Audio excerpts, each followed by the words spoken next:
Estremecedoras imágenes que nos llegan desde China, una ciudad de una ciudad del centro del país que se llama Changsha, donde arde un rascacielos propiedad de una empresa de telecomunicaciones. Según la prensa local, no se han producido por el momento víctimas, porque aseguran estas informaciones que se ha podido desalojar el edificio, que está ardiendo prácticamente todo por completo.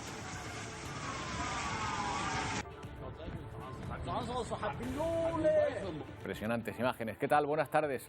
El problema de la inmigración irregular se empeora desde hace tiempo con la utilización de los migrantes como elemento de presión. Lo vimos con Marruecos en su crisis con nuestro país, probablemente ahora con Argelia, y vemos otro triste episodio en Estados Unidos, en el que los inmigrantes venezolanos que huyen hacia allí son trasladados como mercancía de un lado a otro del país. Pero no se engañen, no se trata de mejorar su situación ni reclamar soluciones, sino de ganar unas elecciones que están ya muy cerca.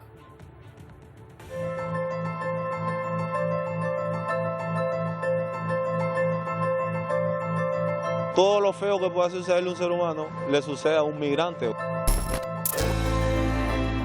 Muchos de estos inmigrantes huyen de la miseria en Venezuela, llegan desde otros lugares también. Los gobernadores republicanos sureños fletan guaguas ahora para trasladarlos a estados del norte, preferiblemente de mayoría demócrata. Algunos de ellos han sido enviados directamente en avión a la zona más exclusiva de Nueva York, la costa de Martha's Vineyard. Los billetes los paga el gobernador de Florida. Otros han sido remitidos frente a la residencia de la mismísima vicepresidenta Kamala Harris. Una forma muy poco humanitaria de abordar el problema.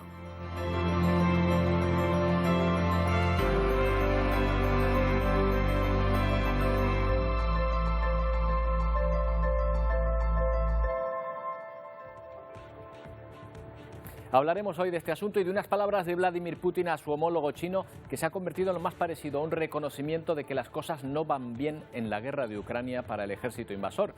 Comprendemos sus dudas y preocupaciones. Esa es la frase en la que los más optimistas quieren ver también cierto distanciamiento entre China y Rusia, aunque eso es mucho decir porque nada indica que se resquebraje por el momento la relación entre ambos países. China sigue manteniendo equilibrios diplomáticos sin apoyar ni condenar explícitamente la invasión de Rusia a Ucrania. Y hoy es el Día Mundial de la Capa de Ozono, el escudo de la Tierra frente a la radiación ultravioleta del Sol, donde se detectó hace ya más de 40 años un preocupante agujero. La preocupación derivó en un protocolo internacional que prohibió o limitó el uso masivo de gases perjudiciales. Parte de ese agujero se restañó, aunque aún emitimos a la atmósfera muchos gases que amenazan la imprescindible capa de ozono. Veremos cuáles y cuál es su estado. Y en Londres saltaban las alertas esta madrugada por el apuñalamiento de 2 policías en el metro de la ciudad. Las hipótesis de que se tratara de un acto terrorista se han diluido prácticamente. El agresor, que portaba un cuchillo, ya ha sido detenido y por atacar a los agentes y herir también a un trabajador de emergencias. Los agentes fueron trasladados al hospital en estado grave. El alcalde de la ciudad, condenado en el incidente, ha confirmado que esta misma madrugada otros 2 oficiales fueron embestidos por un coche al sur de Londres.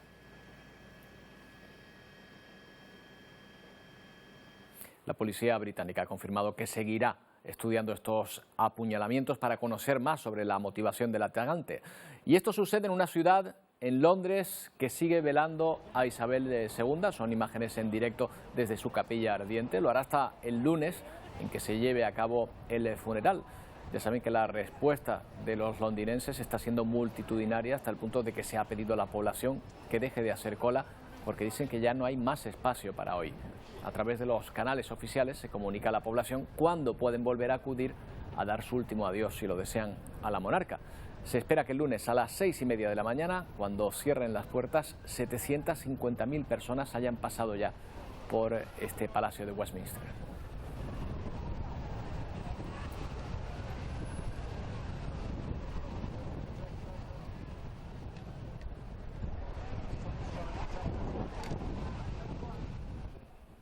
Y mientras, el rey Carlos III sigue con su agenda. Hoy visita Cardiff, la capital de Gales, desde donde nos llegan también en directo estas imágenes. Se lo ven bajando del coche oficial.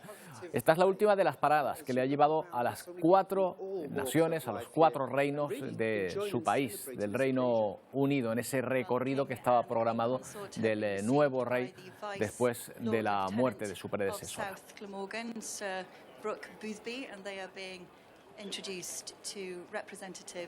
Hay toda una industria en torno a la realeza británica que está también sufriendo la escasez y la alta demanda de estos días. No tienen problemas con los microchips, no se confundan, pero las tiendas de souvenirs empiezan a verse con problemas para reponer artículos. En esta pequeña tienda cerca del castillo de Windsor, desde hace una semana se forman colas para comprar artículos con la imagen de la reina, pero según pasan los días, se van quedando sin existencias. Desde que falleciera Isabel II no paran de vender tazas, postales, cajas de galletas y hasta bolsos con la foto de la monarca. El dueño del establecimiento asegura que no solo se trata de negocio, la gente se quiere llevar algo de la reina. Pero la pandemia frenó el suministro. Kebasam espera que pronto comiencen a llegar nuevos souvenirs y recibir novedades con la cara del nuevo rey Carlos III. Mientras, a pocos metros, miles de británicos se acercan hasta la residencia de la familia real para depositar flores. En este barrio londinense, los residentes se han levantado con un mural cerca de la estación de metro, una obra con la que los artistas quieren rendir tributo a los 70 años del reinado de Isabel II. Bueno, allí en Inglaterra ahora mismo quieren flores y la industria turca de la flor cortada ha estado a la altura y ha respondido bien a esta demanda, que ha aumentado en un 90%. En ese país se han espabilado y han enviado varios aviones extra con flor cortada. Antes iban en camiones, pero ahora hay prisa y se fletan incluso vuelos. Es rentable para llevar más de 500.000 de flores, que pesaban, por ejemplo, en ese último cargamento unas 13 toneladas.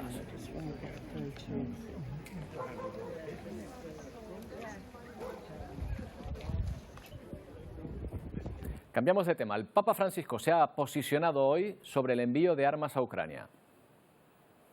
La motivazione è quella che in gran parte qualifica la moralità di quest'atto, ¿no? Suministrar armamento a Ucrania es moralmente aceptable, es lo que decía el pontífice a bordo del avión papal de regreso a Roma tras su último viaje oficial. El Papa Francisco mantiene que defenderse no es solo algo lícito, sino también una expresión, ha dicho, de amor a la patria.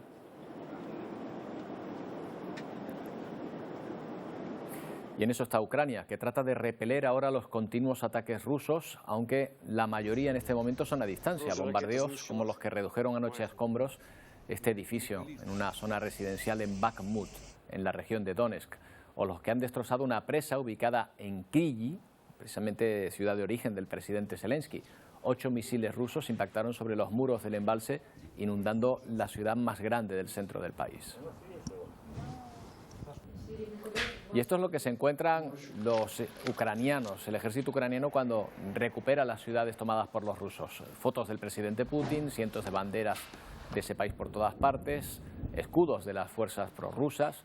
Es lo que han encontrado después de liberar Kupiansk, concretamente, un lugar que ha quedado como una ciudad fantasma, prácticamente devastado. Otro hallazgo macabro en la recién liberada Izium. Se han localizado varias fosas comunes con unos 440 cuerpos, según ha denunciado el presidente Zelensky. La policía cree que la mayoría de las personas enterradas son civiles.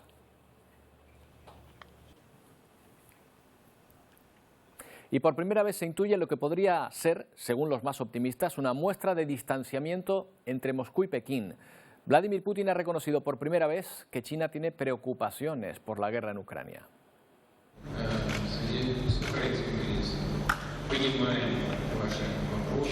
Lo hace con esas palabras. Comprendemos vuestras preguntas y preocupaciones, ha dicho el mandatario ruso ante el presidente chino. Putin ha elogiado a Xi Jinping por su posición equilibrada en el conflicto. El presidente ruso se reunirá este viernes con su homólogo chino para explicar la posición de Rusia en torno a la guerra.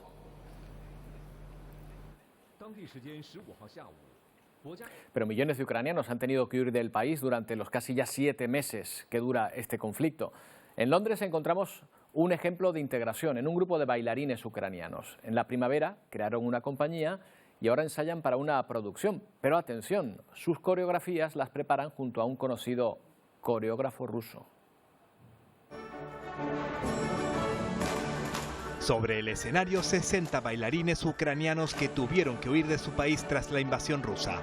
Ensayan en el Teatro London Coliseum la nueva producción de Giselle. La compañía se creó para dar trabajo a estos bailarines que tuvieron que huir de la guerra, dejar sus casas y sus empleos. Se creó para decirle al mundo que Ucrania es fuerte, que la cultura ucraniana sigue viva, asegura este prestigioso coreógrafo. Es Alexei Ramansky, natural de Rusia, no pudo permanecer impasible cuando vio a su nación invadir el país vecino. Recibí una llamada de mi esposa diciendo que Kiev, donde vive mi familia, estaba siendo bombardeada por Rusia. Sentí que el mundo se me venía encima, no tenía elección. Tuve que irme del país que comete tal crimen, comenta Ramansky. Y desde entonces crea y dirige cada gesto, cada paso y cada movimiento de este ballet y consigue de paso que estos artistas se evadan por momentos de lo que ocurre en su país. Para mí es una alternativa para no pensar en la guerra. Cuando vengo aquí es como si estuviera en otra atmósfera, comenta uno de los bailarines. Y entre danza y danza desean volver a abrazar pronto a sus familias. Desean que el telón de la guerra baje cuanto antes. Y tirón de orejas del Parlamento Europeo a uno de los países más cercanos a la posición rusa dentro de la Unión, Hungría, a la que considera un régimen que desprecia los valores democráticos por más que allí se celebren elecciones. Lo califica exactamente como un régimen híbrido de autocracia electoral y advierte de que de no dar vía libre a las ayudas de la Unión, no dará vía libre a las ayudas de la Unión, si no se afrontan reformas urgentes. Die Abstimmung ist geschlossen.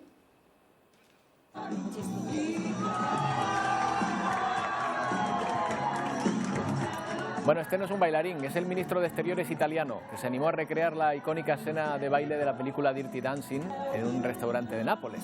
Luigi Di Maio está en plena campaña electoral para las elecciones del 25 de septiembre en Italia y o las encuestas le llevan a la euforia o lo ve tan mal que ya no sabe cómo subir.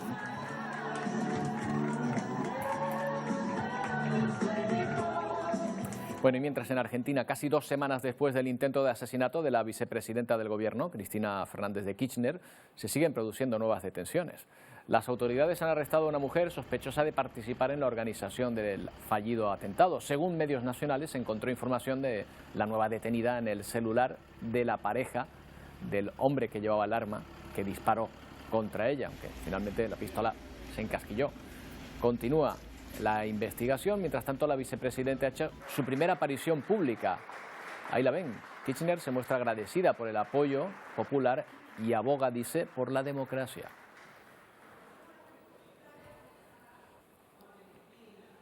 Nos vamos a Estados Unidos. La vicepresidenta de aquel país, Kamala Harris, se ha sorprendido esta semana ante la presencia de miles de personas fuera de su casa. Fueron llevados allí en guaguas, inmigrantes trasladados por los gobernadores republicanos de estados del sur como el de Texas. Básicamente denuncian que se les utiliza como moneda de cambio para presionar al gobierno de Biden. Todo lo feo que pueda sucederle a un ser humano le sucede a un migrante. Así se sienten los miles y miles de migrantes que el gobierno republicano de Texas envía a estados demócratas como Washington. Inesperable fue aquí que nos dejaron a la deriva, sin saber para dónde ir. Quedan abandonados a su suerte después de un largo viaje en guagua. Un viaje de 40 horas. O en avión llegando a destinos lujosos como esta isla, Martha's Vineyard, una parada obligatoria para multimillonarios y famosos. Esperando que las personas acá puedan ayudar a uno a conseguir un trabajo. No se me dio como yo quería y por algo Dios lo puso aquí. Aunque en esta ocasión el responsable es otro. DeSantis, gobernador de Florida, es junto al de Texas quien fleta estos vehículos para, dice, evitar convertirse en una ciudad santuario. O en otras palabras, rechaza que se limiten las deportaciones de migrantes. Yo me vine a Washington, buscando la posibilidad de trabajo y salir adelante. Biden denuncia, se está utilizando a estas personas como moneda de cambio, aunque ojo porque su ejecutivo estaría presionando al de México para que acoja más migrantes de Cuba, Nicaragua y Venezuela, pero estos... México ha sido el más fuerte para nosotros, porque nos acosan, nos llevan, siempre te dan un permiso pero nunca es válido, siempre te lo rompen en tu cara, a veces el gobierno de México. Rechazan ser tratados de esta forma, tanto a un lado de la frontera como al otro. Porque lo cierto es que se les está utilizando y no precisamente de una manera humanitaria. Vamos a buscar más claves sobre este asunto, lo hacemos como siempre con María Rosman. ¿Qué tal, María? Hola, buenas tardes. Bueno, aquí lo que vemos es una especie de medida de presión, utilizando a estos inmigrantes, como hemos visto muchos de ellos venezolanos, y llevándolos en guagua de un estado a otro, o incluso en avión a veces, ¿no?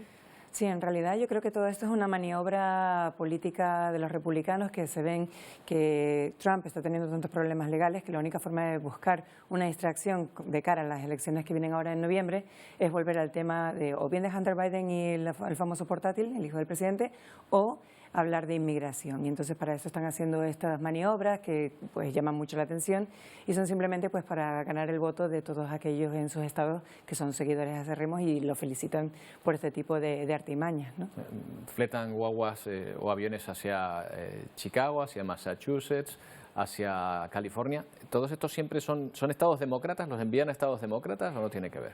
Sí, lo que están haciendo de alguna manera es todos estos estados que se conocen como santuarios porque tienen leyes que son más flexibles o más, de alguna manera, no tan anti-inmigrante como en otros estados, pues entonces se las están llevando a ellos un poco para protestar. Es verdad que hay un problema grave en las fronteras, eso no se puede negar, y es verdad que se ha hecho poco hasta el momento para acabar con el problema. Pero ¿en qué cabeza cabe que, por ejemplo, el gobernador ahora de Florida, DeSantis, haya gastado $12 millones que eran del COVID para fletar 2 aviones que fue a Texas a buscar a estos inmigrantes, ni siquiera estaban en Florida, para llevarlos a esta isla, porque es una isla, Martha's Vineyard en Massachusetts, y dejarlos ahí aislados, obviamente, para ver lo que pasa, simplemente pues para que conseguir ese aplauso y esa palmadita en el hombro por parte de sus seguidores? Es una ridiculez, es dinero de los contribuyentes que realmente no va a ninguna parte. Además, Martha's Vineyard vendría a ser como Sotogrande o Marbella, ¿no? O sea, es una zona residencial como muy exclusiva, ¿no? Muy cerca de Nueva York, ¿no? Y esa es un poco la idea. Además, supuestamente son liberales y ahí es el que hayan intentado decir, bueno, ahora te vamos a llevar el problema a ti para que veas lo que estamos sufriendo, que es un problema real. Yo creo que el problema es real, pero llevarlo hasta ahí sabiendo que en sitios como en esas comunidades muchas veces no consiguen mano de obra, es decir, que los han recibido con los brazos abiertos porque les vienen fenomenal, pero haberlos engañado diciendo que iban a Boston y en su lugar los llevaron a una isla y los han dejado tirados en una isla sin avisar, realmente es una maniobra que es bastante despreciable porque son seres humanos y familias las que se han visto en esa situación. Una forma de utilizarlos de una forma despreciable. Bueno, y ahora, ¿qué pasa con todos estos inmigrantes una vez llegan a este lugar? ¿Qué se está haciendo con ellos? Bueno, en algunos sitios se les está ofreciendo refugio, en el caso de Martha's Vineyard son iglesias las que los han acogido. Curiosamente, ¿no? Estos estados tan religiosos como son Texas y Florida se están librando de ellos, y en estados tan liberales como en el caso de Massachusetts, al contrario, lo están recogiendo las iglesias y tienen que pasar por un proceso. Hay que entender que no son inmigrantes irregulares, en este caso son personas que han pedido asilo y están en medio de un proceso, o sea, ya se les ha procesado y están esperando su fecha de juicio. O sea, es un disparate lo que se ha hecho realmente. Cosas que pasan en Estados Unidos que trascienden también, evidentemente, un problema que tenemos todos, que es un problema global. Gracias, María. Buen fin de semana. Hasta la próxima. Bueno, ven ahora un robo, pero un robo ciertamente divertido, que ha dado que hablar en las redes sociales. Las imágenes de una cámara de seguridad muestran el momento en que un animal aprovecha la distracción del repartidor y roba una bolsa de almuerzo. Bueno, nos lo cuenta Dan Sister. Hola, saludos. El delito sucedió en la ciudad de Mocajuba, al norte de Brasil. La víctima fue un trabajador que solo quería cumplir su obligación de entregar la comida al cliente. Las imágenes de la cámara de seguridad muestran bien la estrategia del criminal. Él aprovechó el momento en que el profesional se fue a avisar que ya el almuerzo había llegado para practicar el hurto. Posiblemente el mensajero solo se va a enterar para dónde se fue la comida al mirar estas imágenes en el noticiero. Hay muy pocas posibilidades de que el ladrón sea sometido a alguna penalización. Y así anda la impunidad en nuestro país. Desde Brasil, Dan Sister para Televisión Canaria. Qué bueno, Dan Sister. Bueno, pues ya saben que esta casa está teniendo una programación especial ahora que se cumple un año de la erupción del volcán de La Palma. Esta noche, apúntenlo, se emitirá Los días que vivimos. Es un documental de Chus Barrera y Pablo Barrio, producido por esta cadena y que se grabó durante la erupción, el volcán aún en activo. El estreno en televisión coincidirá con su estreno en los Llanos de Aridane, esta misma noche. Muy triste llegar aquí y ver esto. Un retrato vital de los momentos que quedaron para siempre en la memoria de los palmeros. Esa casa que está dentro. Bueno, pues vamos a contarles qué vamos a encontrar en este documental. Nos lo cuenta el propio Chus Barrera, director de Los días que vivimos. ¿Qué tal, Chus? ¿Cómo estás? Hola Roberto, muy buenas, encantado de saludarte, que hacía tiempo que no nos veíamos. Exactamente, siempre es un placer verte. Chus, bueno, me imagino que igual, en capilla ya, esperando, ¿no? El gran estreno. Pues mira, yo ya me he sacado la entradita pronto, ya estoy aquí en el cine, como ves, con las cositas más o menos preparadas, pero a mí me gusta llegar temprano, Roberto, ya sabes. No, que hemos estado probando diferentes pruebas, historias para que se vea y se oiga lo mejor posible esta noche y nada más, pues estar ahí al pie del cañón. Pero está todo probado y todo listo, Roberto, o sea que... Los días que vivimos, Chus, desde una perspectiva diferente. No se mira tanto a volcán, sino casi como dejando el volcán detrás, ¿no? Los efectos que va provocando, ¿no?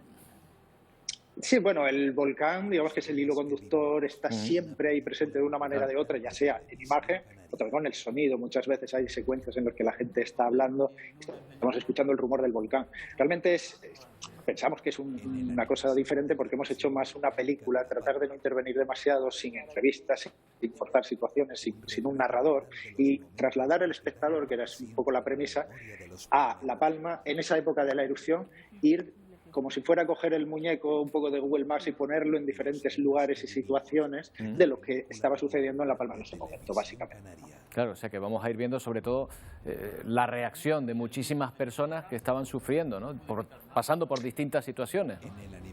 Efectivamente, pero también por otro lado, porque la película arranca lógicamente con la erupción y demás, pero hacemos una especie de compendio al inicio, muy brevemente, para aterrizar ya en 33 días desde que arranca la erupción. Entonces, lo que nos llamaba la atención en este proyecto era la cotidianidad, es decir, cómo se adapta el palmero a convivir con un volcán, el que va todos los días a trabajar, es decir, esa convivir con un volcán una vez que pasa esos primeros momentos de la emergencia, ¿no? Y eso es lo que nos llamaba tanto la atención y eso es lo que hemos tratado de conseguir, que visitar diferentes lugares y situaciones de gente sufriendo y gente que no tanto y gente que está trabajando porque son científicos y gente, o sea, diferentes situaciones para mostrar un poco todo ese ecosistema que se formó aquí tan peculiar durante todos esos días. Bueno, pues 10 menos 10 de la noche simultáneamente en Televisión Canaria y en ese cine en el que te encuentras. Ahí van a poder también ver este estreno. Mucha suerte, Chus, estaremos atentos. Un abrazo enorme para todos. Gracias. Venga, un abrazo. Gracias, Roberto. Hasta luego. Bueno, lo que van a ver ocurrió ayer en una playa de Gerona. Buzos de la Armada explosionaban una mina.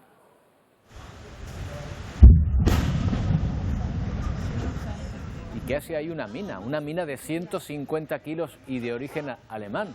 Bueno, pues la descubrió un bañista hace 5 días, inmediatamente dio aviso a los Mossos, que activaron el protocolo para que militares especializados realizaran esta explosión controlada. Se cree que son restos de minas antiguas de la guerra, probablemente. Bueno, ya les mostrábamos antes las imágenes de este incendio del que estamos muy pendientes en un rascacielos en China.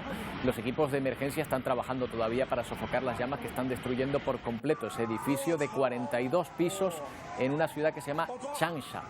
Confusión por el momento ante el posible número de víctimas mortales. Fíjense, hay algunos medios que dicen que no hay ninguna, otros califican o aventuran que podría haber docenas de víctimas. Por lo pronto, lo que dicen los medios oficiales es que todo el personal pudo ser evacuado.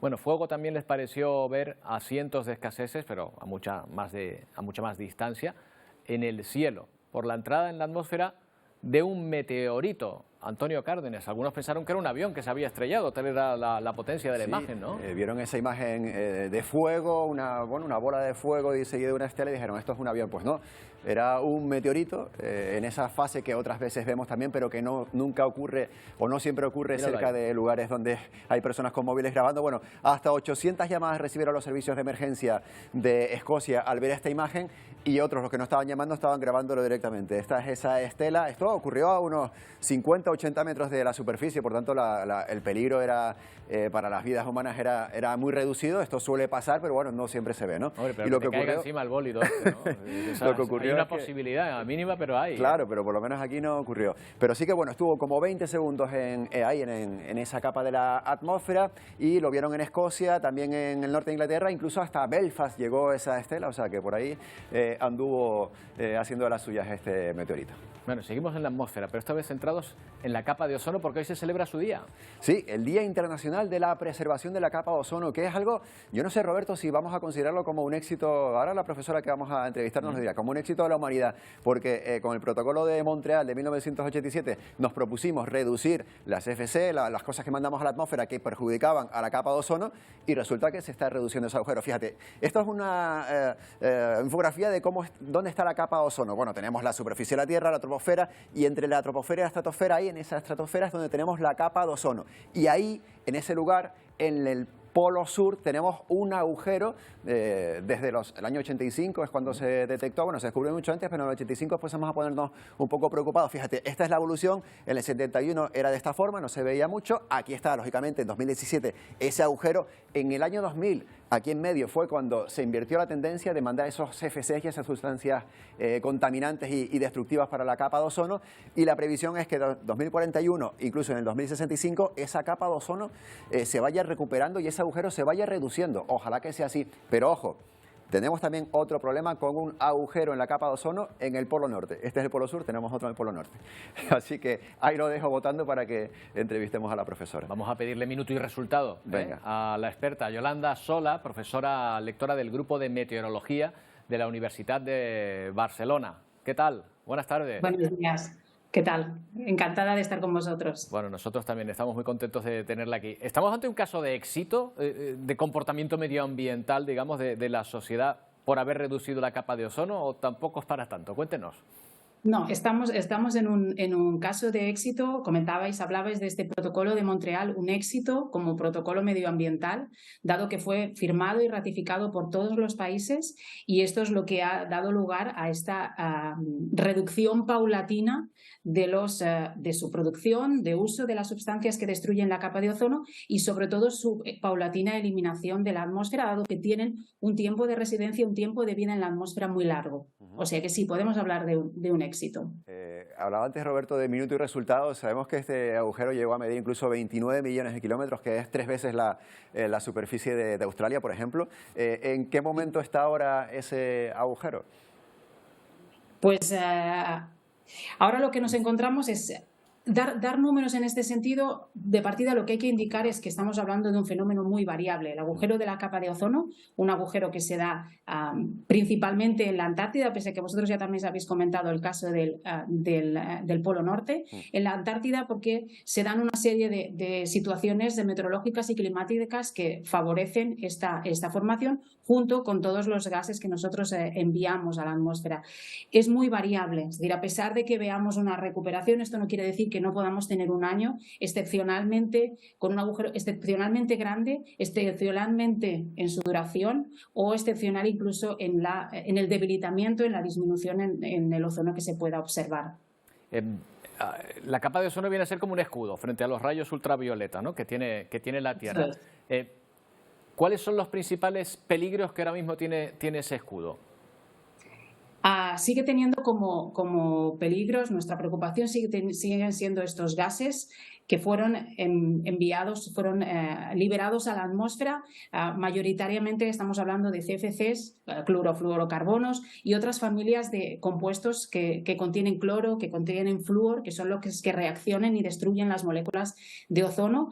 Se han reducido, pero todavía hay que estar alerta. No podemos dar la batalla por finalizada, dado que todavía existen parte de estos gases en la atmósfera, todavía se siguen liberando parte de ellos, y aún hay gases en los cuales pues no están contemplados, no están incluidos dentro del protocolo de Montreal, y de los cuales hay que estar atentos al efecto que pueden tener en el debilitamiento de la capa.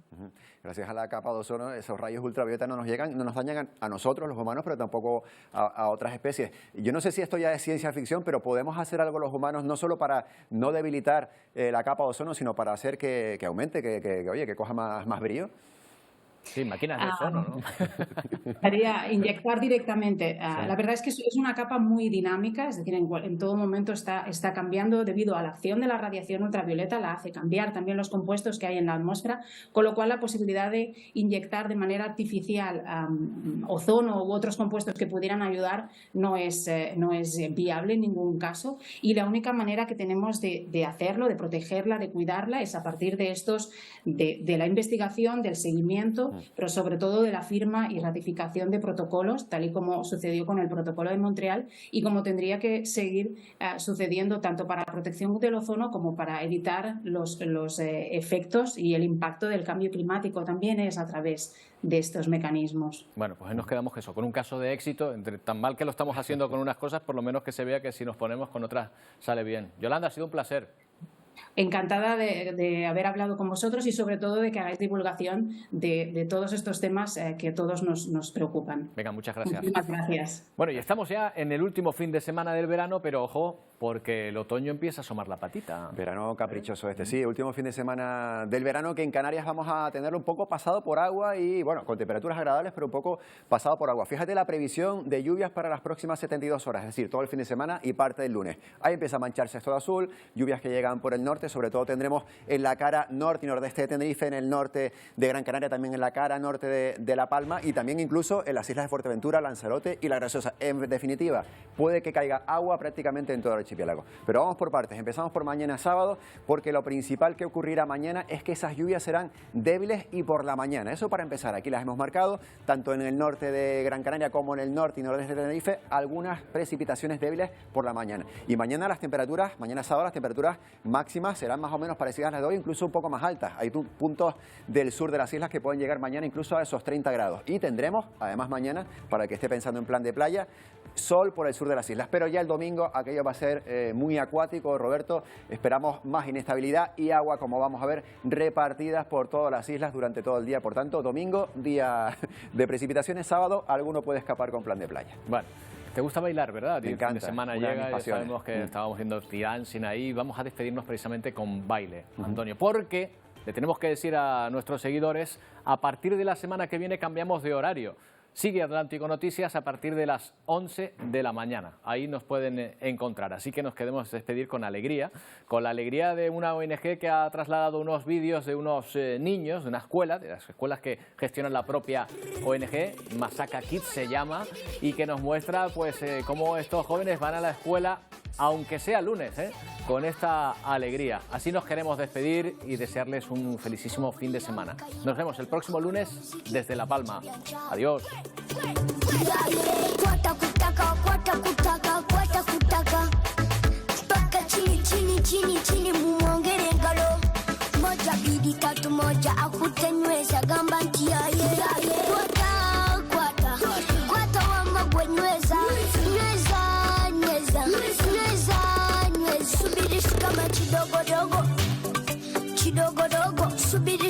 Chidogo dogo, chidogo dogo, yeah, yeah.